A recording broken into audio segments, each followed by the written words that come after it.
സ്ത്രീകൾ, യുവാക്കൾ, ഉദ്യോഗാർത്ഥികൾ, കർഷകർ, പിന്നോക്ക വിഭാഗങ്ങൾ എന്നീ 5 വിഭാഗങ്ങൾക്കായി കോൺഗ്രസിന്റെ കിടിലൻ പ്രകടന പത്രിക രാജ്യത്ത് പുറത്തുവരികയാണ്. നമുക്കറിയാം, ചില സംസ്ഥാനങ്ങളിൽ നടത്തിയ വാഗ്ദാനങ്ങളും അധികാരത്തിലെത്തിയപ്പോൾ അത് നടപ്പിലാക്കിയതുമായ ചാരിതാർത്ഥ്യത്തോടെ തന്നെയാണ് കോൺഗ്രസിന്റെ ഈ തകർപ്പൻ നീക്കം നടക്കുന്നത്. അത് വരുന്നതോടെ നരേന്ദ്രമോദിയുടെ ഗ്യാരണ്ടി ചർച്ച ചെയ്യപ്പെടും എന്ന് തീർച്ചയാണ്.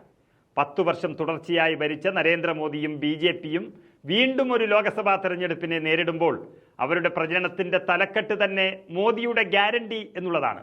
നരേന്ദ്രമോദി അധികാരത്തിൽ വരുമ്പോൾ നൽകിയ ഗ്യാരണ്ടിയിൽ അയോധ്യയിലെ രാമക്ഷേത്ര നിർമ്മാണം ഒഴിച്ചാൽ ജനങ്ങൾക്ക് ഉപകാരപ്രദമായത് വേറൊന്നും തന്നെ പറയാൻ വേണ്ടി അവർക്ക് കഴിയില്ല. നടപ്പിലാക്കിയ കാര്യത്തിൽ ഇനി അംബാനിക്കും അദാനിക്കും നൽകിയ വാഗ്ദാനങ്ങൾ പാലിച്ചു കാണും എന്ന് നമുക്ക് മനസ്സിലാക്കാം.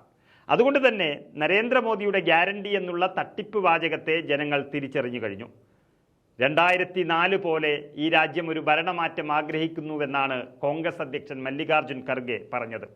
2004 BJPയുടെ ഇന്ത്യ തിളങ്ങുന്നു എന്ന മുദ്രാവാക്യത്തിൻ്റെ അവസ്ഥയാകും മോദിയുടെ ഗ്യാരണ്ടി എന്ന മുദ്രാവാക്യത്തിനെന്നും ഖർഗെ ഉറപ്പ് പറയുകയാണ്. അതിനെല്ലാ സാധ്യതയും ഇവിടെ കാണുന്നു. ഇന്ത്യ തിളങ്ങുന്നു എന്ന മുദ്രാവാക്യം രാജ്യം കീഴടക്കിയത് 2004 നമുക്കറിയാം, ഒരു BJP സർക്കാർ വാജ്പേയിയുടെ നേതൃത്വത്തിൽ ഈ രാജ്യത്ത് അധികാരത്തിലെത്തിയത് അന്ന് ആദ്യമായിട്ടാണ്. അത് 5 വർഷം തികച്ചത് 2004 അന്ന് BJP സർക്കാർ തന്നെ വരുമെന്നായിരുന്നു എല്ലാ പ്രവചനങ്ങളും, സർവേകളും, സാധാരണ അഭിപ്രായങ്ങളും എല്ലാം തന്നെ പറഞ്ഞത്. അതിനെല്ലാ സാധ്യതയും നൽകുന്ന ഒരു പരസ്യവാചകമായിരുന്നു ഇന്ത്യ തിളങ്ങുന്നു എന്നുള്ളത്. പക്ഷേ വോട്ടെണ്ണി ഫലം പ്രഖ്യാപിച്ചപ്പോൾ BJPയെ പിന്നിലാക്കി കോൺഗ്രസ് ഏറ്റവും അധികം സീറ്റുകൾ നേടി രാജ്യത്ത്. നിശബ്ദമായി ഈ രാജ്യത്തെ ജനങ്ങൾ വിധിയെഴുതുന്നതാണ് കണ്ടത്.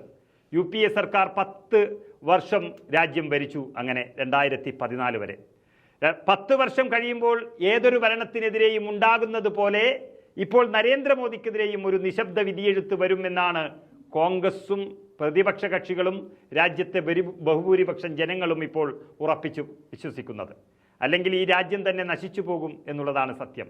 വർഗീയവാദികൾ അഴിഞ്ഞാടുന്നൊരു സ്ഥിതിയിലേക്ക് ജനങ്ങൾ എത്തിക്കില്ല എന്നാണ് പൊതുവെയുള്ളൊരു വിശ്വാസം. അതെങ്ങനെ സംഭവിക്കും എന്ന ചോദ്യത്തിനാണ് കോൺഗ്രസ് 2004 എന്ന ഉത്തരം ചൂണ്ടിക്കാണിക്കുന്നത്.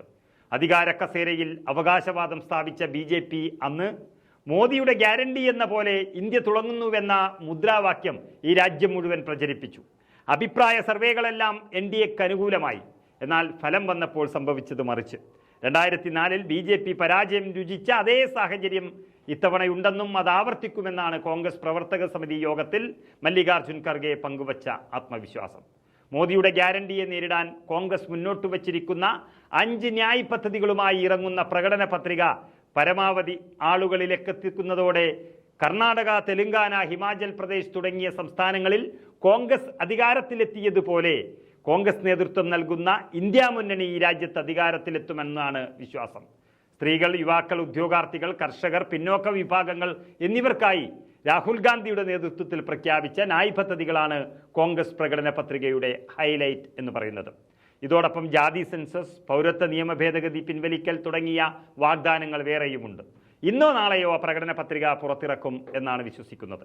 ജനങ്ങൾ കോൺഗ്രസിനെ ഏറ്റെടുക്കാൻ വലിയ സമയമൊന്നും വേണ്ട. ഈ രാജ്യത്ത് വാക്കുപാലിക്കുന്ന കോൺഗ്രസ് അങ്ങനെ ഉയർത്തെഴുന്നേറ്റാൽ തള്ളിമറിക്കുന്ന നരേന്ദ്രമോദി 2004 ആകും എന്നുള്ളതാണ് ഈ രാജ്യത്തെ ഭൂരിഭാഗം